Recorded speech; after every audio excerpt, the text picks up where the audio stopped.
Alrighty, Marianne. You and I are in for some interesting times. Here we go. Time to meet Mr. Right, Mr. Right. And not turn him down. Oh boy. Well, I knew this was gonna happen at some point, but still didn't prepare me. Okay, here we go, everybody. Hold hands. We're going in. Nothing. Never mind. He's very upset that we're sleeping with him. Very upset. To hell with it. It doesn't matter. I'm just doing this for the exact same reason I brought a man home before and the one before that. I didn't care about any of them. They were all nothing. Less than nothing. We part for air, and he all but rips my belt off without even bothering to take off his own jacket. We somehow make it safely into my bed, and I don't even feel it as he pins me down. Whoa! Oh, wow. Godlike? Well, I mean, I guess it's kind of mostly censored. Okay, we're just gonna... This isn't about... This isn't about pleasure. It is about punishment. There is nothing gentle about the kiss between us. It's all tongue, teeth, and roaming hands. There is no passion, only a need. I don't know about him, but I'm not doing this to feel good. I'm not some nymphomaniac who gets wet at the thought of bringing random strangers to my place for a lay. It's ridiculous how, under the professional facade I like to put up, I do these sordid things. If any of my clients can see the Marianne McCullough now, all boozed up and having rough sex with some bloke from the bar, well, that's none of their fucking business, really. But still. Everything after is a drunken blur. Not that there's much to remember in the first place. These one-night stands were always the same empty, meaningless sex. Flesh coming together, smelling of booze and sweat. Mother of God, pray for us sinners.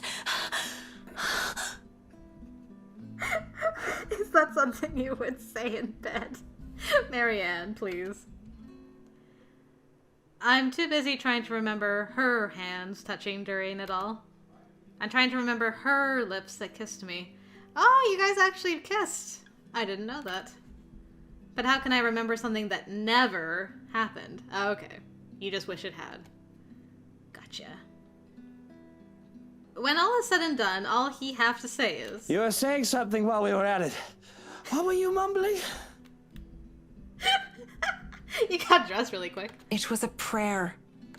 Like... Oh God, fuck me! I like it.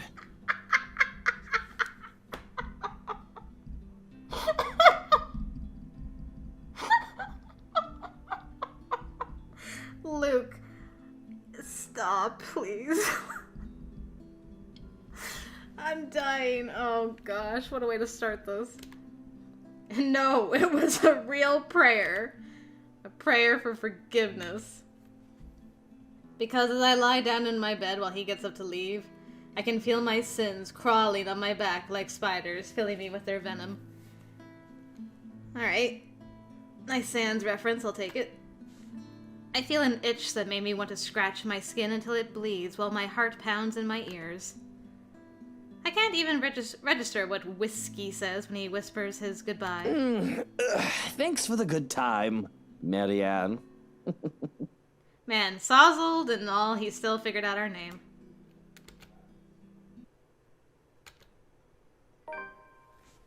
Alright. There it is. Marianne and Whiskey went back to her condo after having one too many drinks. Despite having second thoughts, Marianne still slept with the stranger. Before leaving, he thanked her for the good time. Little did she know. The mornings after are always the loneliest. Although that I can simply brush off. I've already gone through several years of my life with only the fleeting company of others. Always nothing permanent. After her, there never was. I'll live through this. The regret, though. It's the one that stays and weighs. But there is no time for self-pity. I have a job to get ready for. Yeah. About that.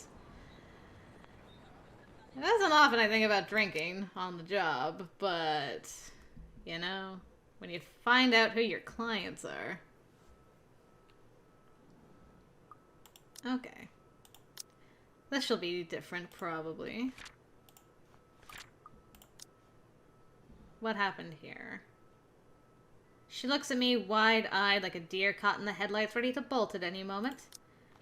I'd pointed out. I wanted to inquire. But that would be BB unprofessional. Really, it's none of my business. I presume that Miss Cooper told you why I'm here, Miss Santos? Huh? Oh, yeah. Sorry, I just got back from lunch, you know? But it won't take too long. Don't worry. Okay.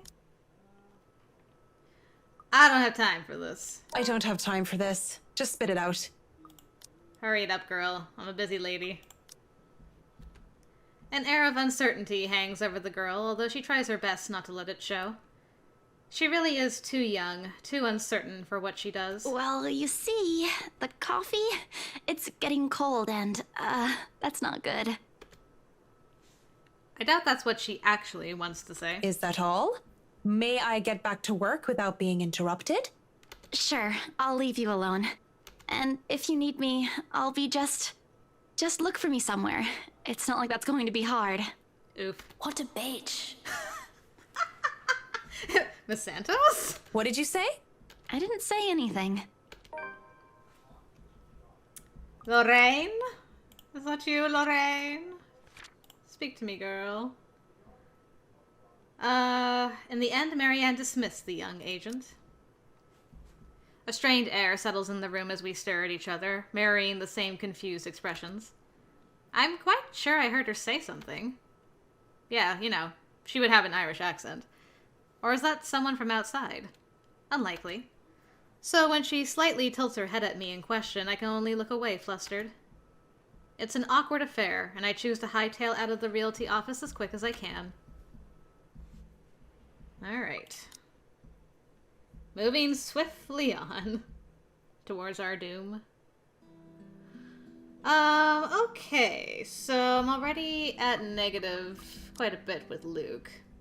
It would be interesting to run into him after sleeping with him, but we'll do that another time one of these days. Okay, oh yeah, I forgot that I already have some negative with Hana. I think she's a little bit higher than Luke, so we will wait for her. And then get some negative with her. Trying to remember. I think I did this before. It wasn't too personal. Yes, okay. Good. I'm starting to go mad, I am. But there is work to be done, and the clock isn't going to stop ticking while I go about having a breakdown. I should go to the loo, splash water on my face, and snap out of it. At least until the end of the day. If I can just last that long. I think I just need to excuse myself for a minute, if that's all right. She places a hand on my arm, gentle as can be. What? No. What if you suddenly fall over or faint while you're all alone? You can just sit down right here and I'll go get you a glass of water. Or would you like some beer? That's how you are nowadays now. Drowning everything in booze. Hi, Lorraine. No, I don't want anything to drink. Just... I must have said that forcefully, judging by the look on Mrs. Wright's face. Yeah, I was wondering, like, how come we got negative affection? Oh, because we just yelled at her. But why does she care? It's not like we're friends. This is business. I'm either well enough to conduct it or not.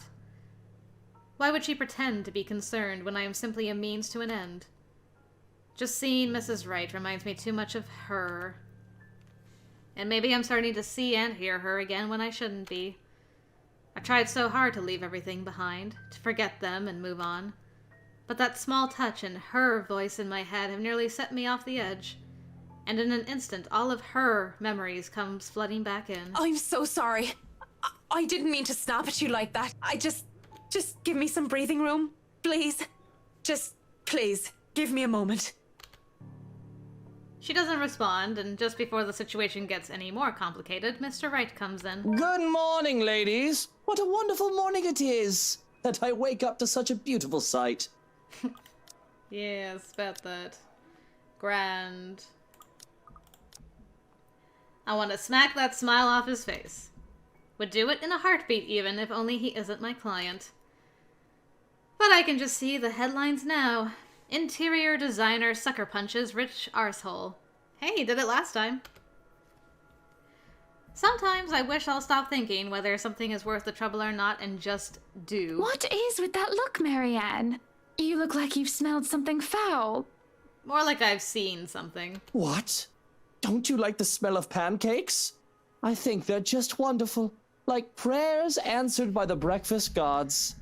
Oh my god. I can't with this guy. I usually prefer tarts, but pancakes are just as good.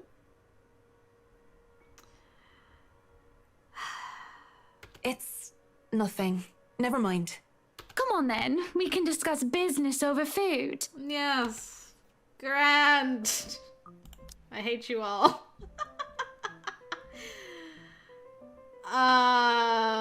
Okay, so I have less with Hana right now, so I can make Luke upset.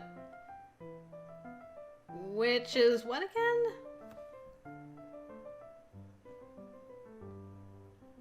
Okay, so instead of compromising, yes, it sounds fair.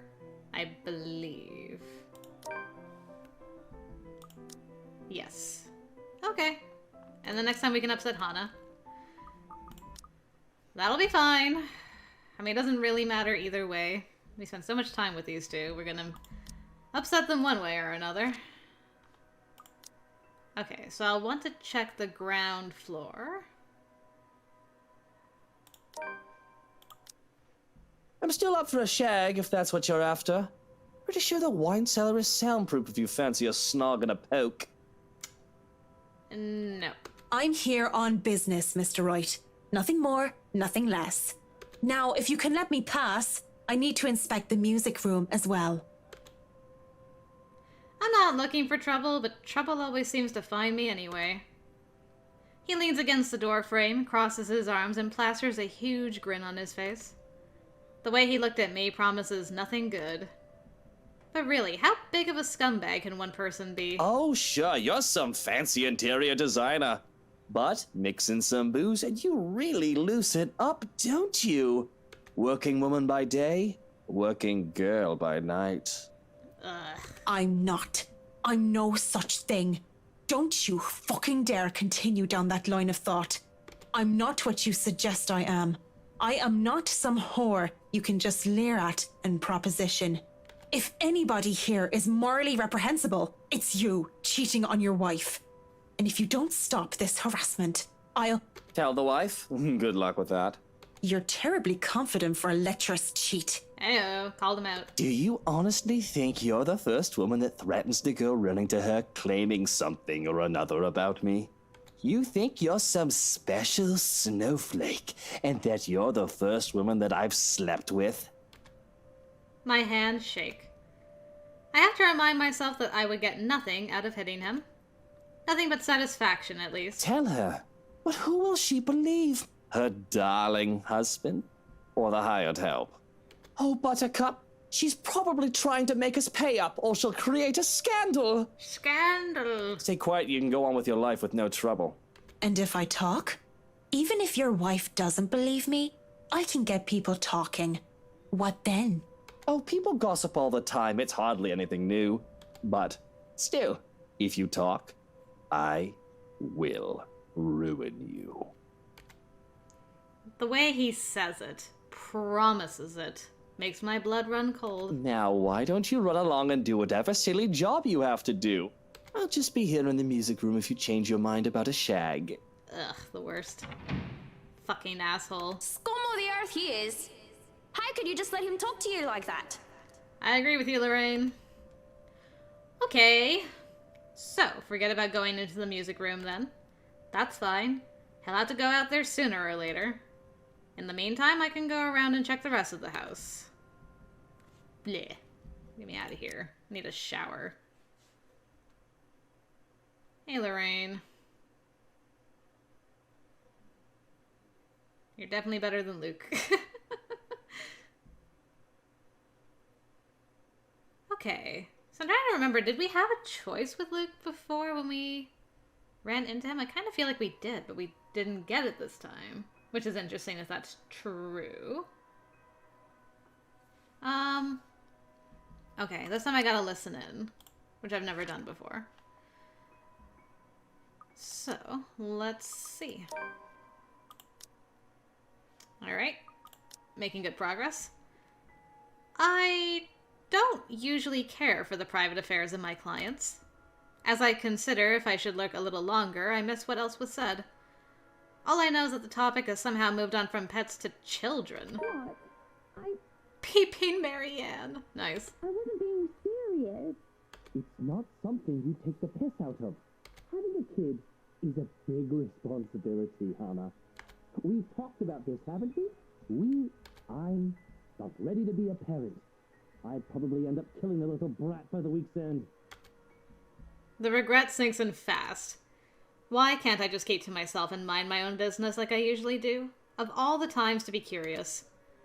Lorraine, bless her soul, once told me that there are 3 things I shouldn't do unless I want to be on the shit list of the social elites. First, don't mess with their livelihood. Whatever business they have that made them and keeps them rich is something they need to protect. Whether it's a multi-million company or some sort of state secret, they keep that close to their chest. Businesses that challenge legal matters and moral issues aside, unless they profited from criminal conduct, it's best to steer away and avoid being their competition. Second, don't mess with their affairs, especially the married sort. It's messy business just to even gossip about it. And worse, to actually be the other woman. I'm towing the line with this rule as it is because of whiskey. And the third thing? Of all the times to be as sharp as a beach ball and as slow as a sloth, Marianne.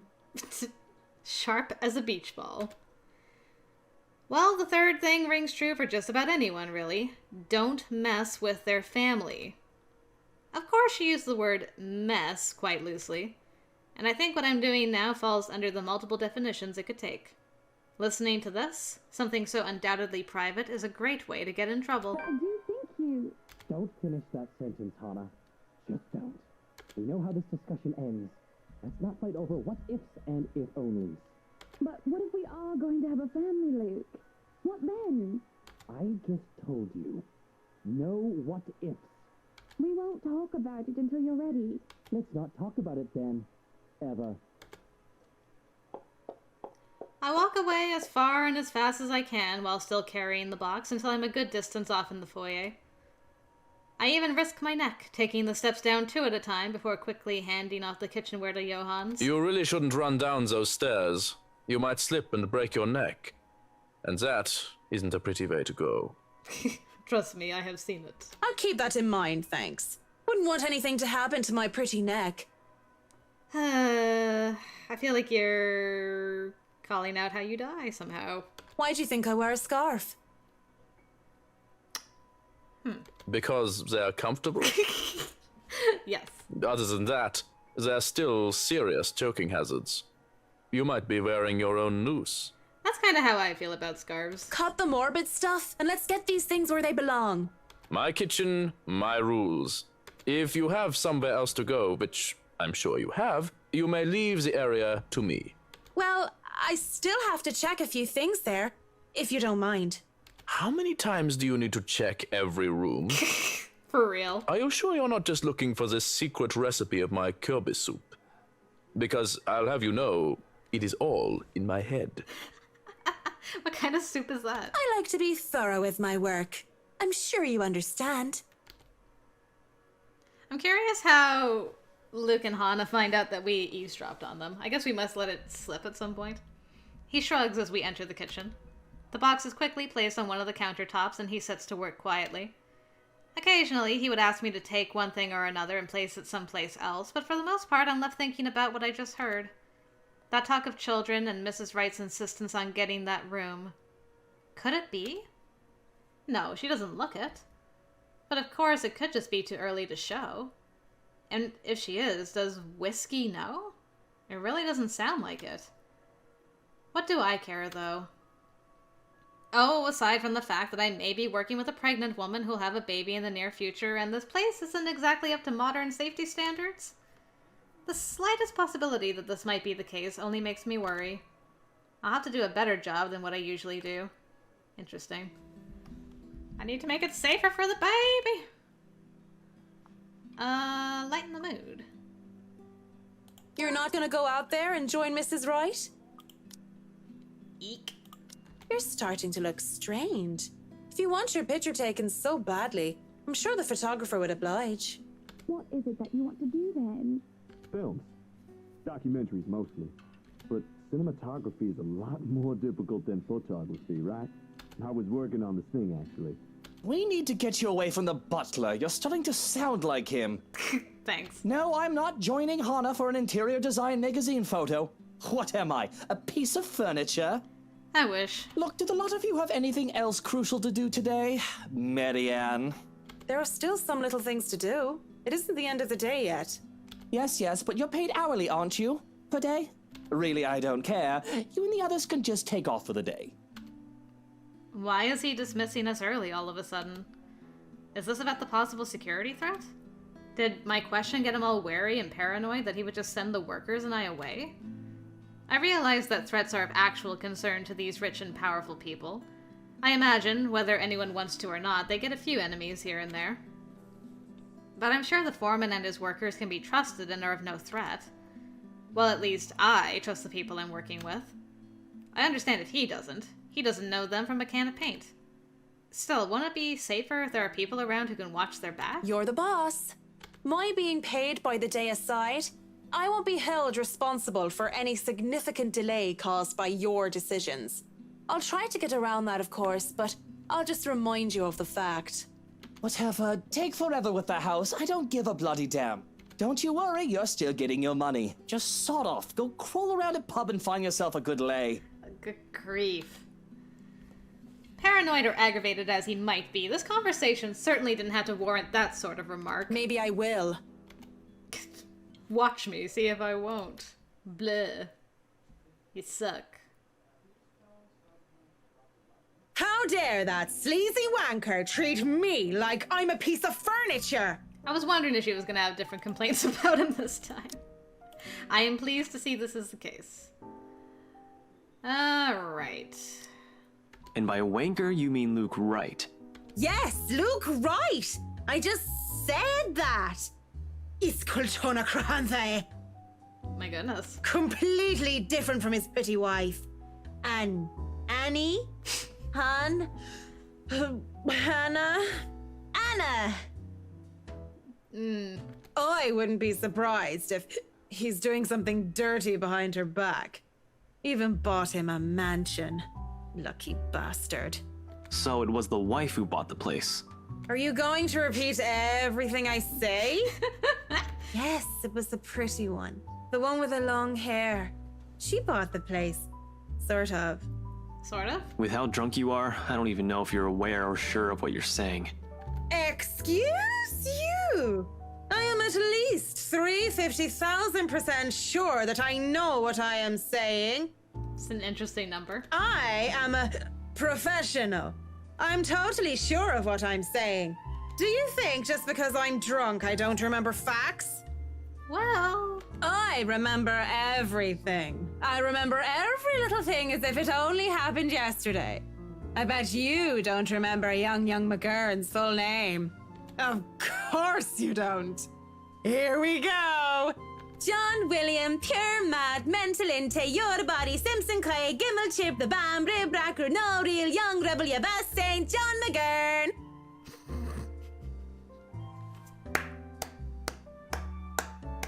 Well done, girl. See?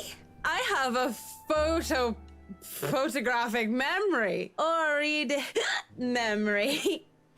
I don't remember which is which. I can't either, even when I'm sober. Back to the wanker. Yes. Nothing off about him or anything? Nothing shady that sets the alarm bells in your head?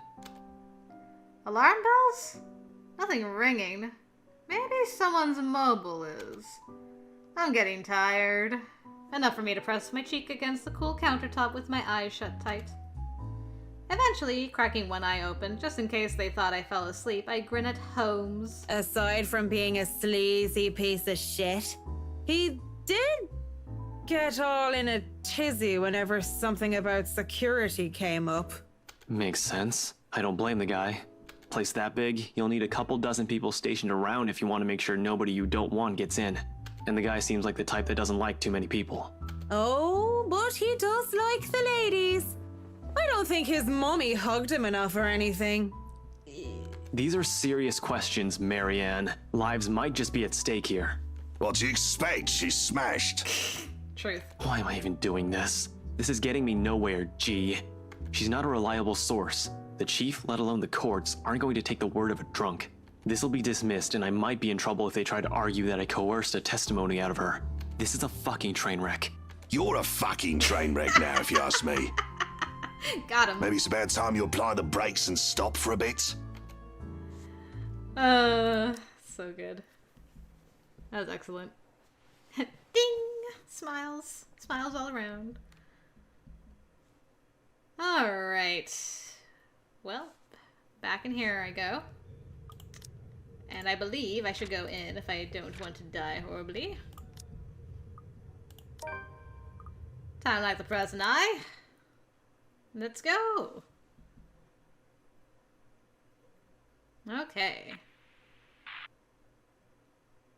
We lived. Excellent. Alright, we got through Marianne's chapter.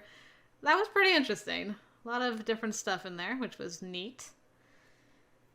Okay, Becca, how bad can things get with you? Just please make sure there won't be any other mishaps, ma'am. My team would be more than happy to help you then. Interesting. Okay, so that changed. Okay, is that it? Yes, and... there we go. Rebecca, there we go. You worry too much. Let me handle those things. Do be thrilled, though. I imagine it's not every day you get projects like this, hmm? I see the shadow of the blonde bloke behind the blonde bloke. It's fine. Okay, so Bella will leave soon. We've seen all of this before. Okay, so I can pick a different option here. Okay. Starting to lose some affection. But in practice, it's far from an easy task. Not that there's a great lack of things to chat about. Quite the opposite, in fact, and getting in a conversation with him is a breeze when you're already familiar with him. It just so happens that, by nature, Ashton and I are people rarely predisposed to small talk. He'll stick to his music, I'll keep to my books, as if living in a world of our own. There's a sort of understanding in it, in Solitude's appeal, that only two of us appear to grasp. Like this, we don't have to talk. The other's company is almost always enough. That's what I believed then, anyway. Until our small bubble grew to include more than just us, and little by little we've begun to move away from that tiny, quiet sanctuary. Somehow, words have ceased to be more than just a mere option after, and picking the right one is now a necessity. So, you were at the mansion? A question innocent enough, yet the air changes around him almost palpably. And when his lips form a thin line and his jaw tenses, I know right away he has found the words I've chosen a huge bother to answer, if not utterly unnerving. The why confuses me. The careful tone he takes even more so. Normally, I'll back away as soon as the mood around him shifts, before his response even comes. But the change prods at that ugly little feeling I've been keeping at bay since earlier. Somehow, whatever his answer will be, feels like it will sate something more than just my curiosity. What about it? Oh, just wondering, I guess. It simply didn't cross my mind you'd be there, is all. I happened to pass by. Well, that's different. Your cases rarely ever take you out of Luxborn, don't they? What changed this time? What makes you think a case is the reason why I was out there? Ooh, very defensive. Maybe it's because you don't usually go out of town much? I could count on one hand the number of times you did in the past 5 years, you know. Only 5 times, to be exact. Once on a trip to a nearby county where his father lives. twice to stay with Zachary's grandparents for the weekend upon their invitation, and another to attend 2 of his mum's concert performances overseas. Basically, if he thinks it doesn't concern him, he won't budge from where he's already made himself comfortable. That, and he hates going on long drives, much less on trips taking him away from the city. If he ever gives the impression of a lazy guy at first glance, well, that's exactly what he is. His little detour today, though, if it isn't for a case, then what else can it be? Really? He needs to give me more credit than that. Anselm's hardly out of town. It's a 30-minute drive, Becca. I mean, 30 minutes. True, but I know you. You most certainly aren't there for a stroll or the view. Did it even occur to you I might be checking the open house? You hate gatherings like that. I like them well enough when I have to. Don't kid yourself. Why would you even need a mansion that big? You barely stay in your own flat. Surely needs a fancy garage? Uh-huh. Will you quit this sass? And I doubt Belle even invited your ass over there. You're the last person she'd ever want to see while hosting an open house. Ouch. You do annoy her sometimes. Rebecca, Christ, why do I always have to spell everything out? I already said it. I just happened to pass by. It was after I finished some work. No one invited anyone. Isabella has got nothing to do with it. I invited myself. End of story. Ooh. There's no anger in his tone? Well, a little bit. It's merely the sound of finality, of wanting to be done with this whole dumb exchange. But the way that Carrie snaps the last line, keeping that awful feeling and my own temper in check, it snowballs from there. My mouth moves before any other rational thought catches up to it, and here we go. So there is a case. You don't have to keep those things from me. Just say you have one. I'm not asking you to explain anything. Why do you even want to know if there is one in the first place? And even if there is, you know the details are always off limits. I don't. I couldn't care less if it's a case or not. But I could stand to be answered properly instead of being given vague, mindless answers. It's a simple yes or no question, Ash, for goodness sake. You've known longer than anyone how I work, Rebecca. This shouldn't be surprising to you. Ashton, in case you didn't notice, people do worry about you. Every time you're out who knows where, playing your little detective game. It's his job, Rebecca. Is that such a hard concept to grasp? Well, maybe you should have said so in the first place instead of... Damn it. Just drop this, Rebecca. This isn't going anywhere. What the bloody hell is your problem? You've been in this stupid, wretched mood since earlier. At least try to hold an actual conversation if you can't be bothered to tell why you're in such a black mood. Good grief. I feel bad for everybody in this theater. I could say the same thing about you. Can we just move on to something else, please? I've heard enough arguments to fill my quota for the day. If we keep at it, this is going to end up worse than the one we had with Isabella. One name. A hush overcomes me. Not because his words have completely tempered my anger. No, it's still there. It swells, churns, rages within me, waiting. But whatever else I've yet to say born from it, I hold it back. All of them. Every bitter word, I leave them all unspoken, in favor of giving a quiet voice to that one tiny realization.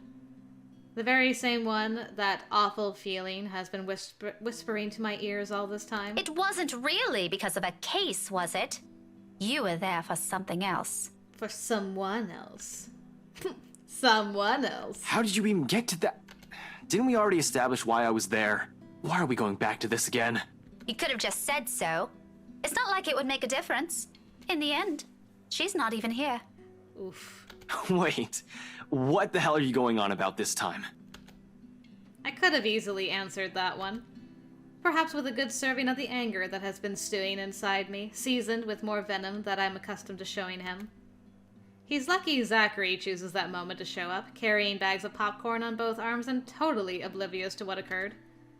I couldn't have asked for a better moment for someone to interfere. Sorry, Ash, they ran out of...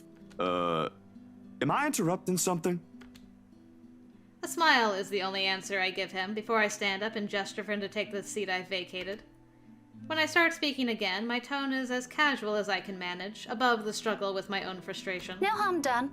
We were just talking. Really? Just talking. Really? This ain't a good time. We can postpone this. Just take the damn seat, Zach. Sit down.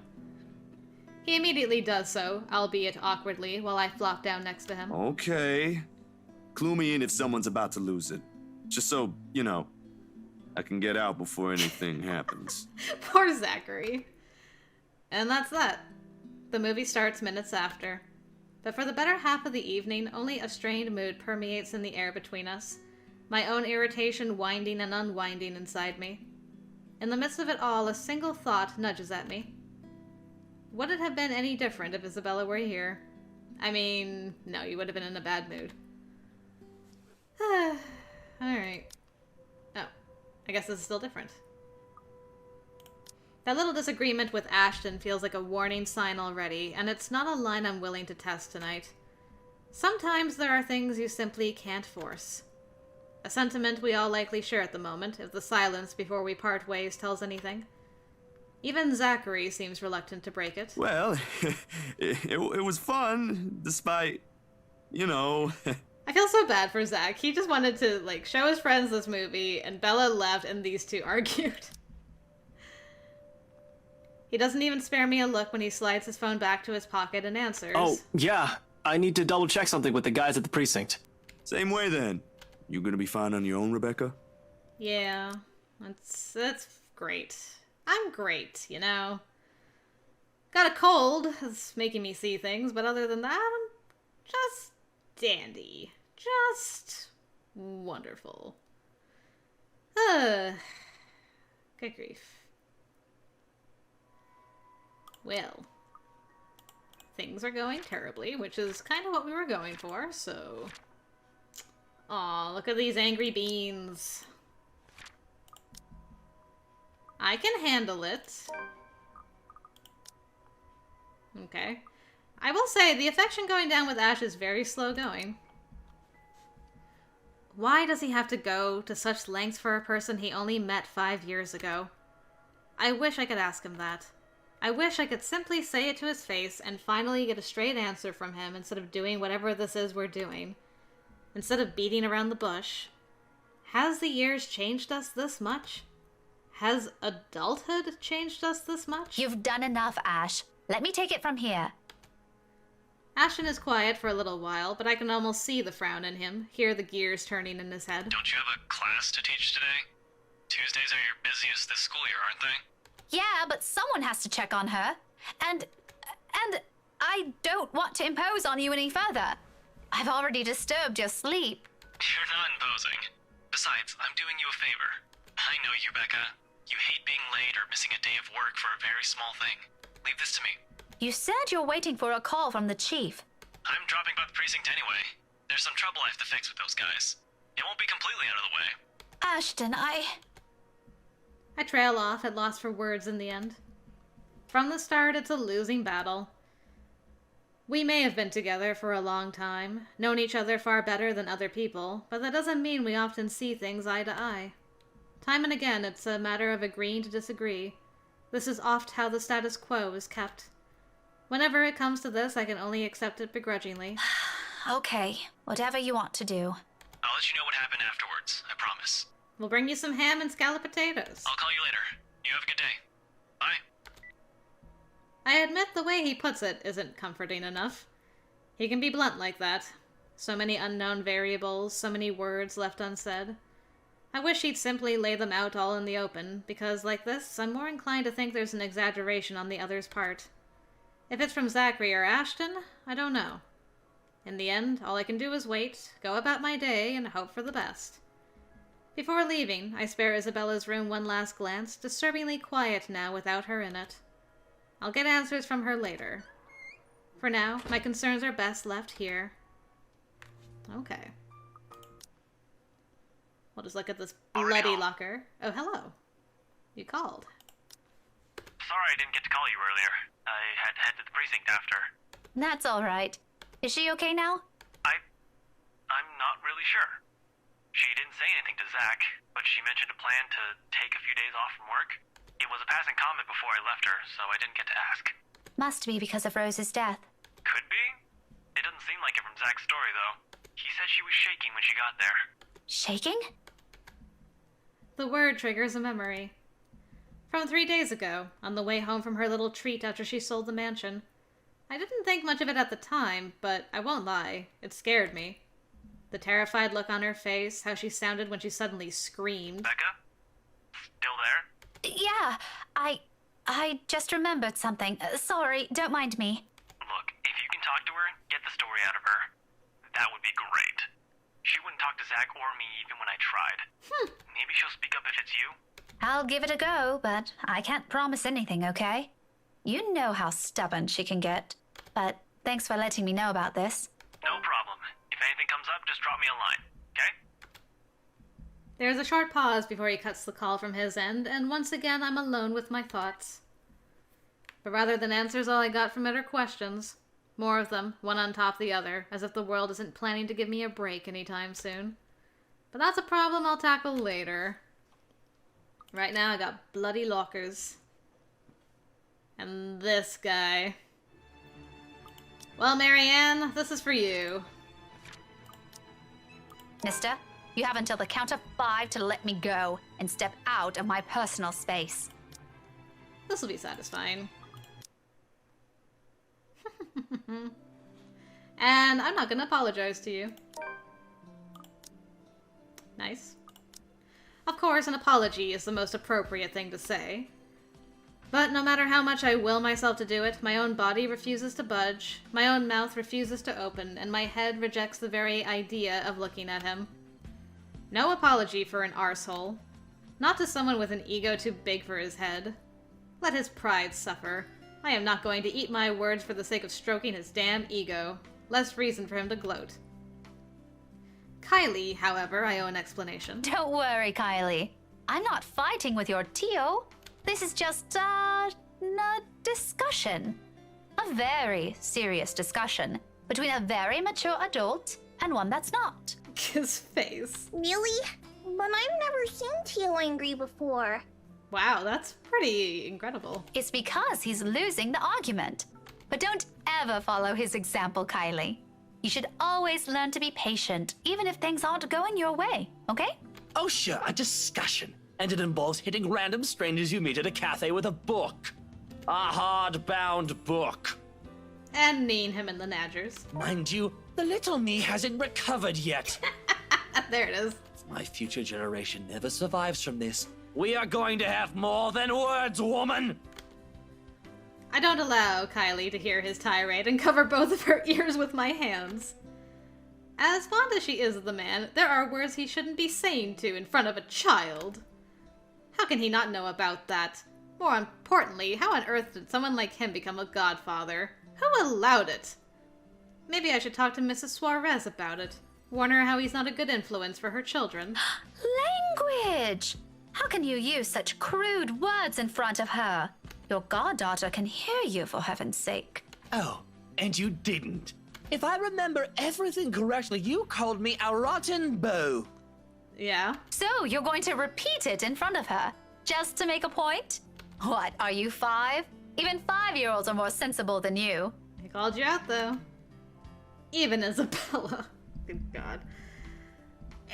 I can say that with much certainty. Even 5-year-olds are more sensible than you. See what I mean? Are you fighting again? No, I'm winning. Oh, no, no, no. Like I said, we were just having a discussion. We're actually done now. But you need to promise Miss Pink you will never grow up like this guy. Good kids don't do what he's doing. But I like Tio. Yeah, go Kylie. Defend your Tio. And I'm quite sure Tio likes you too. But liking people is different. Just because you like him doesn't mean you have to be like him. There are better role models for you aside from him. Like you? What? Not exactly what I'm trying to get at. But if that's what you want, I don't see why not. I think you're better off following your Tio's example. Okay, I want to be like Miss Pink someday. I want to be a teacher, and I promise I won't be like Tio, even if he's a gazillionaire. Wow. Turning my own goddaughter against me. Wow. How mature of you, Miss Pink. His tone makes me pause. For the first time since this talk started, I look at him. Briefly, something flashes behind his eyes. Something close to what might be an expectation falling? Dismay? I can't be sure. It passes almost as soon as it appears. What's that about?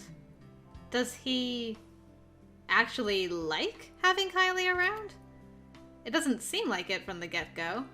But if that fond smile on him is anything to judge by, then maybe... Don't worry, Tio. If you buy me bread pudding tonight, I'll like you again. Wow. Aw, if that's all it takes, consider it done, sweetheart. We might have to find another place to buy it from, though. Somewhere safe, where a random crazy woman isn't going to attack us out of the blue. Probably a good idea. Let's go. Okay. Bye, Miss Pink. I still like you, just not more than Tio anymore. That's a good girl. See you. Kylie is already pulling him to the cafe's exit before I can protest on it. Although it's not like there's anything to object on further. I may view that man, Luke, as someone hateful, maybe to the point of seeing him as an eyesore, but I don't think that'll have any bearing on what the child thinks of him. When you think about it, if she admires him so much like that, then maybe there's still something agreeable in him. A part of him only Kylie sees. He still has the gall to wink at me before they both disappear behind the door, so maybe not. However, there's no moment to ponder about it. I got my food. He's a pretty tough guy. Alright. Now I get to be mean to Isabella again. She apologized to Kylie. Okay. And we are so close with Bella. I hate being put in this situation. I hate being the one holding the truths people need to hear. More than all of that, I hate knowing precisely how people would react once the words are out in the open. And Isabella's never hard to figure out. You get what you see with her. When she's happy, she's happy. When she's upset, she's upset. There's no middle ground. Most of the time, it's a good thing. Sometimes it's just plain difficult. But as harsh as this is, it's what she needs to hear. Isabella, I already told you. It's okay if you don't believe me. Her answer is so glaringly cheerful, it makes me stop. She's avoiding my eyes when I turn to her, going through the papers again without really reading them, pretending her attention's only halfway where I need it to be. It's an obvious distraction. For her. So she won't have to listen, to look at me. Hard truths are always the toughest to face, after all. I know you guys aren't really into that kind of stuff. That's not what I meant. This isn't even about being into that kind of stuff. And you never were. I've known that from the start. Will you let me finish talking first? It's okay. I know what you're going to say. You always have this weird look on you when you want to scold someone, so I know. Or I have an idea, at least. And I don't blame you. I'm aware that it's hard to believe. I can't fault you for that. She exhales, folding her arms against her body as if to brace herself. Here's another truth she carries with her, it says. One she said to us several times already, but this time when she utters it again, it's without any expectations. Just a simple fact to be laid out, leaving it up to us to take it. But I've seen it more than once already. I know for sure she's real. Something in the world, her world, has moved, I realize. A subtle shift. A change so minute I barely even notice it until it already did so. Little by little, without bothering to wait, she's moving away from us. And frankly, I don't know what to make of that. Afterwards, a hush stretches out before us. For Isabella, this is rare. This isn't her. Yet in this moment, as she fiddles with the edge of another paper near her, as she hugs her knees close to herself and lets a pensive expression linger on her, it feels strangely fitting. As if this is where everything's supposed to lead to if we allowed it long ago. Seconds later, the moment is broken by the sound of a door easing open and a voice begging some little peace. How many times have I told you girls not to loiter around the hallway? It's noisy. Some people here are trying to sleep. Sorry. I'll just skip ahead then, lady. She's pulling away, eh? Very interesting. Very interesting indeed.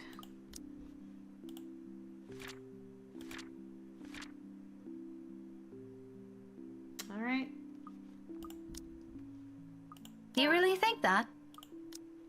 Oof. It's an honest question. Because no matter how much I turn it around inside my head, the gap between the man standing in front of me and the idea I have of him just won't connect. Not that the gesture will go a long way with him. Something in his demeanor tells me he's definitely not the kind of man who readily accepts such when they are given to him. Rather, he feels entitled to it from the get-go, so long as you're standing in front of him. He expects it to be there, demands for it when he cannot see it in you. And after all those insults we've hurled at each other, I don't think it'll much matter to him if I point out the ugly truths or brandish it to his face. As expected, it doesn't throw him off in the least, and he merely raises a questioning brow at me. About what? About what you told Kylie. And don't you think she's a bit too young for that kind of talk? Kylie's 6, Daisy, not an infant who still needs help changing her nappy. She's only 6? Gosh darn. At her age, she can already handle more than that. Besides, it's better to nip this whole thing at the bud. You know, before she starts thinking that a man's ego defines her self-worth. Go Luke. I certainly don't need someone else to define me. Why should any godchild of mine do? So, do I really think that? Yes. Yes, very much so. Why shouldn't I? All right, I get it. I'm sorry. You just didn't seem the type to me. I've intended to end the conversation right there and simply go my way. I no longer have any business here, and our deputy principal's stories sound more enticing the longer I stand here. With the manner Luke's almost ranting, I have a feeling this won't end if I say more. Though thinking about it, I should have left the second he has taken the box from me. Naturally, he doesn't get the hint. The type. So insulted. And what, pray tell, would my type be according to your standards, woman? The sort I'd happily bury alive. Well, would you look at what's coming out of those pretty little lips? Watch the language, Daisy. You're supposed to be teaching children. What would ever happen to this nation? You know what I mean. Oh, and you somehow find that tidbit funny. A little, I admit. That sort of wisdom is the last thing I expected to come from you. I mean, look at yourself. Pampered and pompous to the last hair. You've probably never been to this side of Luxbourne until a few days ago. Daisy, just because I'm dressed miles better than the average bloke you see every day, doesn't mean I'm incapable of thinking on your level. Actually, I'm more surprised we aren't on the same page on this. I expected better from someone with enough balls to hit a random stranger with a bloody book. In public, mind you. Someone my goddaughter looks up to, even. Guess you can't have everything in this world, What? Of course I'm... Oh, I get it. Running on presupposed notions, aren't we? My, what a dangerous thing to practice for a teacher. It doesn't have anything to do with... What is it this time, I wonder? Oh, wait, don't say it, let me guess. What do those random gossips in this bloody city usually say? Oh, right. You probably think I'd go with clingy, spoiled kind, didn't you? What? Where does that... how did you even come to that conclusion? Your face says he's right. Oh, don't lie to me now, Daisy. But just so we're clear, if I wanted an arm decor, I'd have gone with the first brainless munter I picked up on the streets. I have standards, you know. I haven't even said a word. I was just asking what you thought of it. Oh, but you were thinking about it or else you wouldn't have asked. Might as well get it out of the way, You are impossible. So they say. Tell me something I didn't know, Daisy. You... I really have no idea how anyone with half a brain can put up with you. Well, if you could have seen yourself last time, girl. Let me speak with your wife sometime. I'd love to ask her. That last remark just came out. There might be a sliver of truth in it, but I shouldn't have phrased it like that. Even for my own standards or the kind of person I'm talking to, it's still quite rude. An apology is already at my throat, but the minute I open my mouth, all of what I prepared myself to say dissipates. Lost in the moment in front of me. He has turned gaze outside, staring at some point past the buildings, blocking the view of the sky, equally lost in his thoughts. He's a vexing man under so many standards. However, in this moment, the morning light streaming from the window lends his features a certain air. Softer, less severe than what he often flaunts. I might as well be looking at a different man. There's a tender note in his voice when he finds it, the words muttered under his breath, not intended for anyone but himself. Nevertheless, it reaches my ears, unintentional as it may be. You're right. She deserves someone far better than me. All that talk about self-worth makes some sense now. It isn't some profound knowledge he pulled out of his arse. It has come about because he's already been there, likely still stuck in the middle of it. Preaching about your own personal experience is easier, after all. Less room for mistakes, more for a dose of self-loathing. What a complicated man. Just when you thought you've already figured him out, he does one thing and says the other. People like him are the most difficult to gauge, far harder to understand. Yet it might be exactly for this reason why some are so easily charmed by him. It's the mystery that catches them, of wanting to find out what underneath that bravado. I won't count myself among those yet. His winning personality isn't exactly my cup of tea. But sometimes, once you get a glimpse of what's beyond that machismo, empathizing with the man isn't such a steep hill to climb. If the comfortable silence we now share tells anything, that is. Alright, I think we're back. Yes, we are back. I thought some of that sounded a little familiar again. Hi, Kylie. Sorry you keep getting possessed and things. Okay, so we had a touching moment, which is good. I have other things to do. So now I can get negative affection with 2 guys. Grand, just what you want to see. Forget about it, boy. Okay, good. Is there even a point to it? From the start, I already know what his answer will be. Why should I bother? No, forget about it. Don't mind me. It sounded important for a moment. Even if I tell you, you would be interested. Okay. Let's hear it. Alright. Someone sent an invite for a housewarming party, and I was hoping you'd... No. I'd rather stand on the messy end of a gunshot. See? What did I tell you? You know I hate going to those, Becca. I already told you I was gonna stop. Contrary to his words, however, he reaches out and takes the envelope off my hands. He is silent for a handful of seconds, inspecting its crisp surface with the same blasé interest he had for schoolwork years ago. I know. You don't have to tell me. I can just go alone. Have you tried asking Zach? He'll be a better companion. I think we're back. No, we're not, actually. Despite how well-meaning that suggestion is, it annoys me to hear it directly from him. How I felt for him has always gone over his head for some ridiculous reason. Not that he is entirely to blame for it. Part of it is mine. Maybe if I've told him early on, I wouldn't be in this position. If Zachary's not busy, I'll ask him. Whatever. Just give that back. I'll figure it out on my own. You go ahead and do whatever plans you have for tonight. He doesn't hand it back, though, even when I hold my hand out to him expecting. His indifference has disappeared, replaced with a look of shock. Now he's glaring at the seal as if it has done him a whole world of wrong. Gently, he pries it open and quietly reads through its contents. I don't know what he finds in it, but his eyebrows draw together as his eyes scan through the little lines of text printed on the small piece of paper. His hold on it tightens with each pass, and by the time he has finished reading through, his mouth is formed into a thin line. Ash? How come you've never mentioned this before? Well, obviously, I just got that last Tuesday. Not the invitation. The one who sent this. Who? Hannah Wright? She's an old family friend, Ash. Mum and Dad used to teach her. That was a long time ago. I don't even remember ever meeting the woman. Don't you think I would have mentioned her to you if I somehow made a friend like her? Don't go to this party. Don't even invite Zach. I can't do that. I already promised Mum. What's gotten into you? A whole minute of silence passes. Enough time for him to answer, but he doesn't.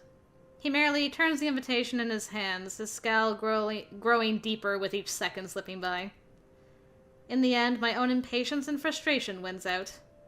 We're back to this again. Back to these wordless exchanges filled with every single unuttered thing he refuses to share with me. Ashton, it's just a party. If you don't want to join me, just say so. Don't ruin other people's plans. He hums something inaudible under his breath, all while thumbing the paper, staring at it as if doing so will proffer him answers to every unspoken question in his head. When he gleans nothing from it, he merely folds the envelope back to its form. All right. I'll go with you. What? I'll go with you. That shouldn't be a problem, right? Unless you've already made up your mind about asking Z-Man. No, I told you already the guy's busy. Why would I bother him for this when I can go alone? But what about your own work and... I can make time for this. 3 o'clock, yeah? I'll pick you up an hour or so before.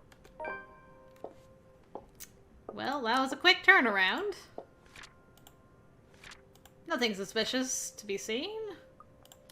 Nothing at all. I'm sure there's no underlying reasons for this, so he's still gonna go with us. Okay, who do I need to upset more? Bella. Okay. Belle. Nice. It has been done. Don't know if we have... Yeah, we do have at least 2 more choices before the chapter's over. I'm surprised how much extra dialogue there is just from picking negative affection choices. Very intriguing, really, all things considered. Is it true? Is there some truth to it, then? There's some truth. Man, it's hard to get that last little bit of affection off with Luke. To his credit, he does appear extremely offended and repulsed by the notion. His mortified expression alone answers the question, but I want to hear it from him. Even if he takes nothing short of a derisive tone just to answer that. Daisy? Oh, Daisy. Yeah? If you believed every scandal that came along, I'd have 100 children already. Do me a favor and give me a break. I get enough of this false shite from the tabloids. Well, I'm sorry for asking. I just wanted to hear it from you, douche. And now that you've heard it, does it change anything? Are we going to start seeing miracles now? A solution to poverty? Pigs flying in the sky!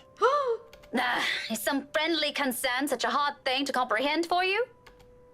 He pauses at that.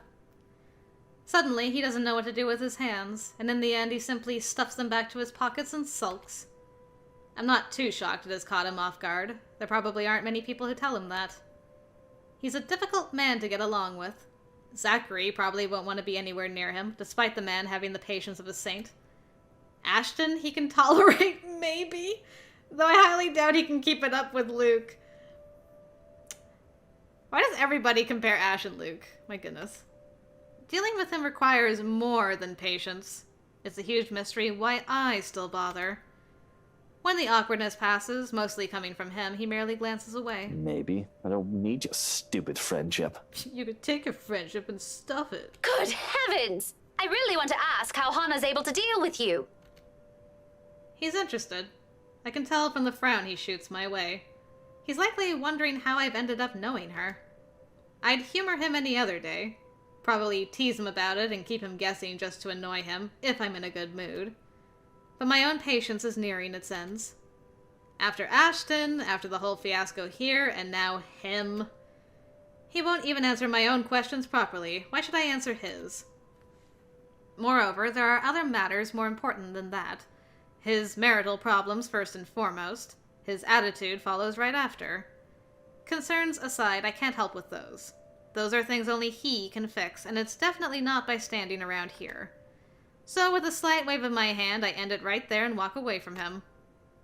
Although, I can't resist the urge to glance back before I leave, if only to have one last look at the man he really is.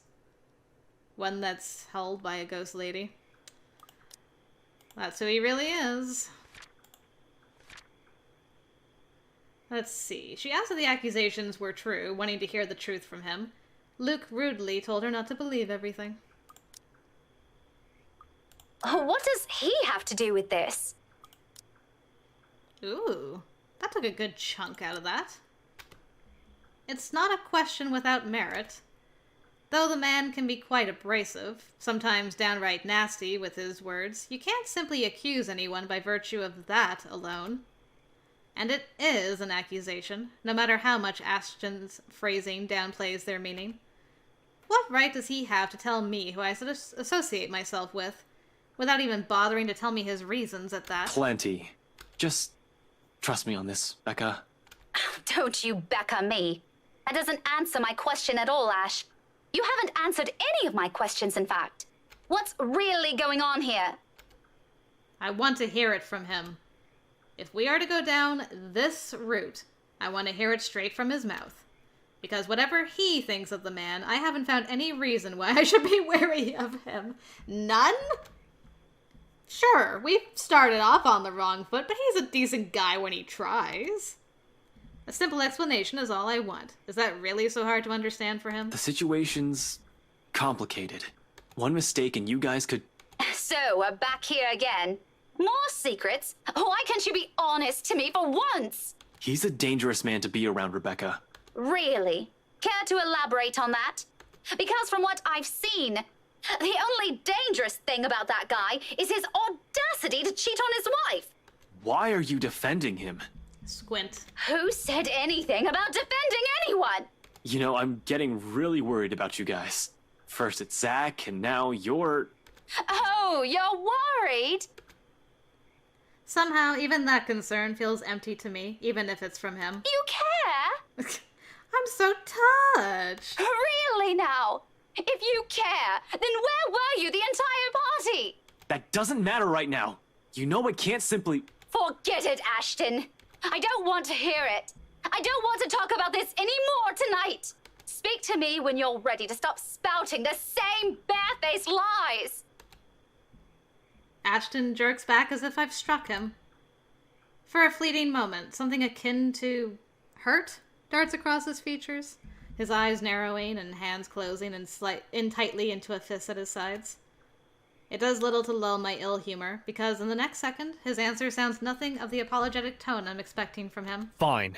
Ooh. A little regret would have been nice. Fine. Fine. Meh. Good talk. Meh.